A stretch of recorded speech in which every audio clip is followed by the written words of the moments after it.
Bienvenidos a esta sección sobre el tallo interno. Vamos a revisar entonces los objetivos de la sesión.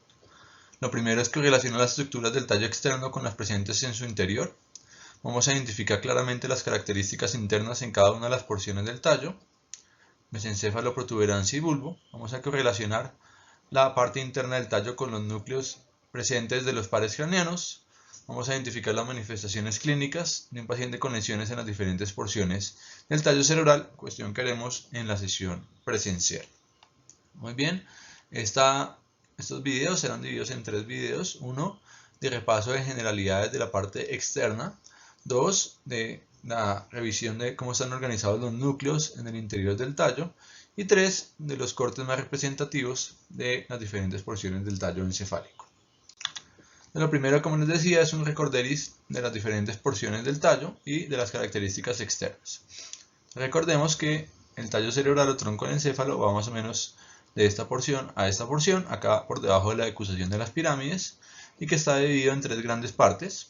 Con azul vamos entonces a delimitar más o menos lo que es el mesencéfalo, tanto en su cara anterior como en su cara posterior.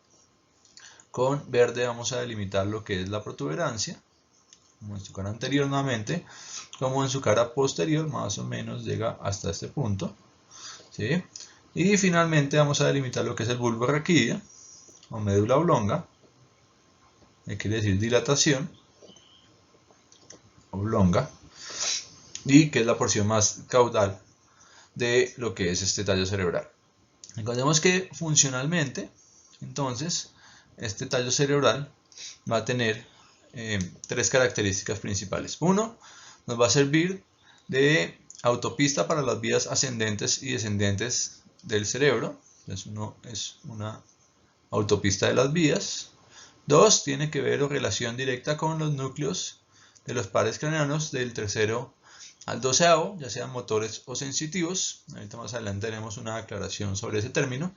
Y finalmente, tiene que ver o tiene una función importante que está involucrada con una sustancia que se llama la sustancia reticular, que tiene que ver con el mantenimiento del estado de conciencia. Es una parte importante para el estado de conciencia y por eso cuando hay lesiones severas del tallo, los pacientes generalmente pues quedan en coma, en estados profundos de depresión de la conciencia, ya sea en coma superficial o inclusive pues en coma profundo. Entonces vamos a ir mirando algunas características muy puntuales. Arrancaremos con el mesencéfalo. Primero visto en su cara anterior. Entonces acá encontramos a esos 2 cuerpos mamilares, a esta sustancia perforada posterior, este espacio que lo denominamos la fosa interpeduncular, donde vemos el origen aparente del tercer par craneano, y vemos la gran masa, las 2 grandes masas que configuran a los pedúnculos cerebrales. Vemos entonces que hay una sustancia blanca que están subiendo vías ascendentes y descendentes hacia la corteza y de la corteza hacia, obviamente, la médula espinal y otras partes de la parte baja del encéfalo. Por fuera, acá del pedúnculo, alcanzamos a ver el origen del cuarto par, sin embargo, tener en cuenta que este no es su origen aparente, ya que, como lo vamos a ver ahorita, él tiene su origen aparente en la cara posterior. Algunos llaman a este el surco pontino superior, ¿sí?, para referirse a que está en la parte superior de la protuberancia. Después tenemos acá a este lado, también en el mesencéfalo, a los colículos superiores, 2 colículos superiores, a los 2 colículos inferiores, en medio de los colículos superiores a la glándula pineal o epífisis, y finalmente por debajo del colículo inferior al único par que tiene su origen aparente por la cara posterior, que es el cuarto par craneano. Entonces ese origen aparente lo pueden describir de 2 formas, o por debajo del colículo inferior o por encima del velo medular superior, como ya vamos a ver ahorita en la protuberancia. Entonces, si vamos hacia la protuberancia, vamos a identificar en la parte media un surco basilar, muy importante. Vamos a identificar algunas fibras que le dan su nombre, le dan sus características. Son fibras que van de la protuberancia hacia el cerebelo, son fibras pontocerebelosas y por eso recibe el nombre de puente, ya que la mayoría de vías van en este sentido, pero las del cerebelo pues tienden a ir en este sentido en la conexión y a través de esta gran masa, que es la que se ve mejor en esta cara anterior, que se denomina el pedúnculo cerebeloso medio. Al pie del pedúnculo cerebeloso medio o en la fosita lateral de la protuberancia vamos a encontrar el origen aparente del quinto par con su raíz sensitiva y su raíz motora mucho más pequeña, ya que solamente una de sus ramas tiene función motora. Básicamente eso en la parte anterior de la protuberancia. En la parte posterior, entonces dividimos acá la región posterior, vemos acá el cerebelo que posteriormente lo van a estudiar. Vemos lo que hemos hablado del velo medular superior. Observamos entonces acá los pedúnculos cerebelosos, el medio que como les decía lo vemos en la cara anterior, bastante grande, bastante importante, el pedúnculo cerebeloso superior y finalmente el pedúnculo cerebeloso inferior. Y aquí vemos que hay como una división, se divide en dos triángulos, los describen clásicamente, con estos dos triángulos. Un segundo. Estos dos triángulos que se forman acá, vemos que hay un triángulo con una base inferior hacia la parte superior, que sería la parte superior de esta estructura, de este rombo, que conocemos como el piso del cuarto ventrículo, y un triángulo con base inferior, que configura la parte inferior. Entonces acá estamos hablando ya entre bulbo y protuberancia. Por ahora vamos a hablar exclusivamente de lo que vemos acá en la protuberancia. Entonces vemos este colículo o esta eminencia, que lo denominamos la eminencia teres o el colículo facial, que tiene relación con el núcleo interno del nervio facial, y allá al fondo se ve una sustancia azulosa, que es lo que conocemos como el locus ceruleus, delimitado este triángulo acá por la parte baja por las estrías medulares o estrías acústicas, que son parte importante también de esta porción. Como les digo, ahorita hablaremos de la parte inferior. Y finalmente, al otro lado tenemos entonces lo que es ya el bulbo, empezando por este surco, que es el surco bulbopontino o bulboprotuberancial, relacionado o estando muy cerca de lo que es la amígdala cerebelosa, que después la van a estudiar. Y aquí por encima de esta región vamos a tener al sexto par. Después vamos a tener al séptimo par, a un par que llaman intermedio, que es parte del séptimo, y finalmente al octavo par craneano. Entonces esos son los pares que salen del surco bulbopontino o bulbo protuberancial. Sexto, séptimo o intermedio y octavo o vestíbulo coclear. Finalmente en el bulbo tenemos un surco medio anterior. Tenemos las dos pirámides. Acá abajo podemos ver entonces dónde se decusan las pirámides, donde se da la decusación de la vía piramidal, que posteriormente la van a estudiar. Vemos un surco que está por delante de esta porción que se llama la oliva, entonces se llama el surco preolivar, origen aparente del 12º par, y un surco retroolivar, que es el origen aparente de los pares 9, 10 y de la porción craneana del nervio espinal, o sea 9, 10 y 11. Entonces, como vemos, en este tallo efectivamente encontramos los orígenes aparentes de lo que son los pares craneanos del tercero al 12º. Si nos vamos hacia la región posterior, hacia la parte inferior del triángulo que habíamos hablado, vamos a encontrar en la parte superior un trígono que denominamos un trígono del hipoglóso. Más abajito este trígono que denominamos el trígono del vago, y un área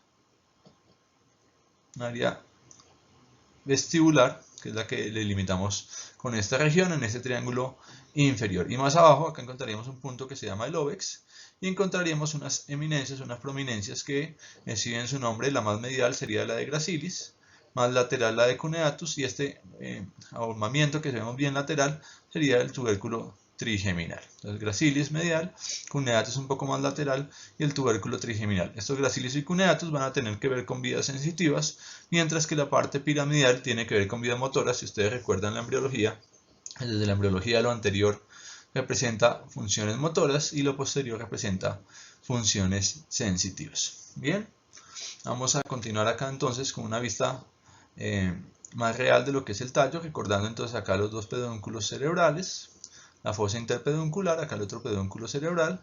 Aquí vemos algo lo que es el surco basilar. Aquí vemos lo que es el pedúnculo cerebeloso medio, la fosita lateral del puente con el origen aparente del quinto par craneano. Aquí tenemos el surco bulboprotuberancial. Encima de la pirámide iría saliendo el sexto, por acá el séptimo y bien en la esquina el octavo. Aquí vemos las pirámides, las dos pirámides, las olivas. Aquí el surco preolivar el 12º par, el surco retroolivar 9, 10 y 11. Alcanzamos a ver algo del tubérculo trigeminal acá en esta cara. Y básicamente esto es lo que alcanzamos a reconocer en esta cara anterior. Si vemos acá en la vista posterior, entonces observamos lo que son los colículos superiores, el colículo inferior. Aquí veríamos el origen aparente del cuarto par. Vemos algo del velo medular superior. También podríamos referirnos a él con el origen aparente del cuarto par. Vemos lo que es el pedúnculo cerebeloso superior, el pedúnculo cerebeloso medio y el pedúnculo cerebeloso inferior, el surco medio posterior. Aquí al lado y lado los colículos faciales, no se alcanza a ver muy bien, pero por acá estaría el locus ceruleus, por aquí estaríamos viendo las estrías medulares, y aquí en la parte inferior, aquí el trígono del hipogloso, más abajito el trígono del vago, y en la área más periférica la zona o el área vestibular. Básicamente, y finalmente aquí los colículos gracilis y colículo cuneiforme, que son los que se ven realmente en esta porción. Hacemos un acercamiento, acá se ve un poco mejor lo que es el locus ceruleus, vemos mejor lo que son los colículos faciales, vemos algo mejor también lo que son las estrías medulares, acá nuevamente los dos trígonos, acá el trígono del vago y el trígono del hipogloso, y finalmente esta región que sería el área, la porción vestibular, con los pedúnculos cerebelosos nuevamente superior hacia esta región, el inferior hacia esta porción, y todo esto más grande que se configura como el pedúnculo cerebeloso medio. Y finalmente en esta vista lateral vamos a repasar algunas estructuras y a ver algunas que no han visto. Aquí el cuerpo calloso, aquí vemos al septo pelúcido, toda esta región, por debajo del septo pelúcido esta estructura que es lo que conocemos como el fornix. Por aquí estaríamos viendo parte de lo que es la comisura blanca anterior, la lámina terminal, acá estamos viendo todo lo que es la región del tálamo, aquí el hipotálamo. Por lo tanto, después del hipotálamo, todo lo que tiene que ver con el tallo hipofisiario y con la hipófisis alojada ahí en la silla turca. Ya entrando a lo que es mesencéfalo, vemos acá parte de los cuerpos mamilares, vemos los colículos superiores e inferiores, pero alcanzamos a delimitar este canal que está comunicando al tercero, que estaría en esta región, en este espacio, con el cuarto ventrículo, que sabemos que está en la parte posterior, aquí entre el piso que está entre la protuberancia del bulbo y el techo que está conformado por el cerebelo. La otra estructura que alcanzamos a ver acá, pues es eminentemente, entendemos por qué le dan el nombre de protuberancia, y finalmente al bulbo raquídeo. Nos alcanzan a ver pues más estructuras, exceptuando acá la arteria basilar, que posteriormente vamos a ver, que hace parte de la irrigación o una porción importante de la irrigación del sistema nervioso central.